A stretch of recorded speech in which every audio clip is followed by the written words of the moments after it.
اور جب کوئی بندہ استغفراللہ پڑھتا ہے تو اللہ تبارک و تعالیٰ فرشتوں میں فخر فرماتا ہے اور فرشتوں سے کہتا ہے اے فرشتوں دیکھو ہمارا بندہ ہم سے معافی طلب کر رہا ہے, ہمارا بندہ ہم سے بخشش طلب کر رہا ہے. استغفراللہ کا مطلب کیا ہوتا ہے؟ اے اللہ ہمیں بخش دے, اے اللہ ہمیں معاف فرما دے. یہ استغفراللہ جب کوئی بندہ کہے, اگر اس کے دل میں ندامت آ گئی تو کتنے بھی گناہ ہوں گے اس کے اللہ تعالیٰ معاف کر دے گا.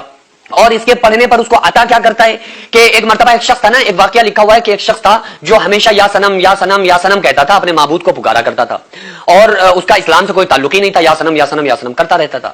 تو 70 سال تک وہ یا سنم کہتا رہا.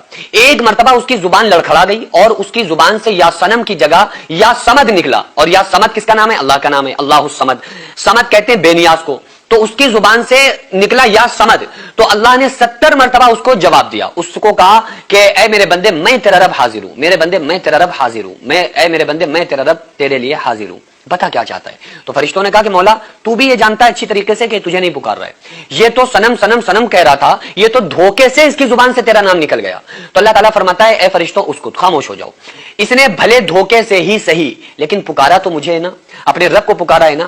70 سال یہ جس کو پکارتا رہا اس نے تو کوئی جواب نہ دیا. اگر میں بھی اس کو جواب نہ دیتا تو مجھ میں اس میں کیا فرق یہ سمجھتا؟ تو میں تو اپنے بندے کی ہر پکار پر لبیک کہتا ہوں, ہر پکار پر اس کو جواب دیتا ہوں. یہ بات الگ ہے کہ ہم نہیں سمجھ پاتے ہیں کہ اللہ ہمیں ہماری طرف متوجہ ہے, لیکن یہ باتیں رسول اللہ صلی اللہ علیہ وآلہ وسلم نے تو ہم کو بتائی ہے نا کہ جب بندہ اللہ کی طرف ایک بالشت بڑھتا ہے تو اللہ اس کی طرف ایک ہاتھ بڑھتا ہے, جب بندہ اللہ کی طرف ایک ہاتھ بڑھتا ہے تو اللہ اس کی طرف 2 ہاتھ بڑھتا ہے, جب بندہ اللہ کی طرف چل جاتا ہے تو اللہ اسے دوڑ کے مل جاتا ہے. تو اس لیے جب کوئی بندہ استغفراللہ پڑھتا ہے تو اس سے زیادہ اللہ کو کوئی تسبیح پسند نہیں ہے. فضیلت میں تو اور بھی تسبیح آتے ہیں جیسے سبحان اللہ والحمدللہ ولا الہ الا اللہ واللہ اکبر اور سبحان اللہ وبحمدہ سبحان اللہ العظیم. یہ تسبیح بہت زیادہ متبرک ہے, لیکن یہ ایسی تسبیح ہے کہ اللہ تعالیٰ اس سے سب سے زیادہ خوش ہوتا ہے کیونکہ اس میں بندہ اپنے گناہوں سے معافی مانگتا ہے. اور جب کوئی بندے سے گناہ ہو جائے اور اللہ کے سامنے آ کر توبہ کرتا ہے, استغفراللہ پڑھتا ہے, تو فوراً اللہ تعالیٰ اس کو بخشش عطا فرماتا ہے, اسی وقت معاف کر دیتا ہے چاہے کتنے بھی گناہ کر کے بیٹھا ہو. فرشتے کہتے ہیں مولا یہ بہت گناہ گار ہے, اللہ فرماتا ہے کہ نہیں بس اس نے مجھے پکارا میں اسے معاف کروں گا.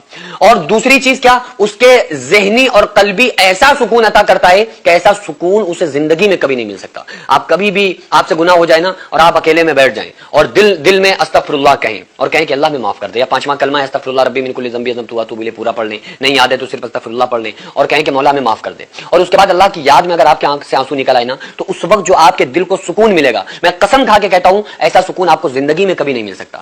اللہ کے سامنے رونے کا مزہ ہی کچھ اور ہے. جو لوگ اللہ کے سامنے رونے والے ہیں وہ دنیا میں کبھی کسی کے سامنے نہیں روتے, وہ کبھی کسی سے سوال نہیں کرتے, انہیں اللہ کے سامنے رونے میں لطف آتا ہے, انہیں اللہ کے سامنے رونے میں مزہ آتا ہے. وہ اللہ کو اپنا درد سناتے ہیں تو ان کا درد کم ہو جاتا ہے, وہ اللہ کے سامنے اپنے بوجھ کو رکھتے ہیں تو ان کا بوجھ ختم ہو جاتا ہے. صرف اللہ کے سامنے مشکلات کو بیان کرنے سے ہی ان کی مشکلات آسان ہو جاتی ہیں.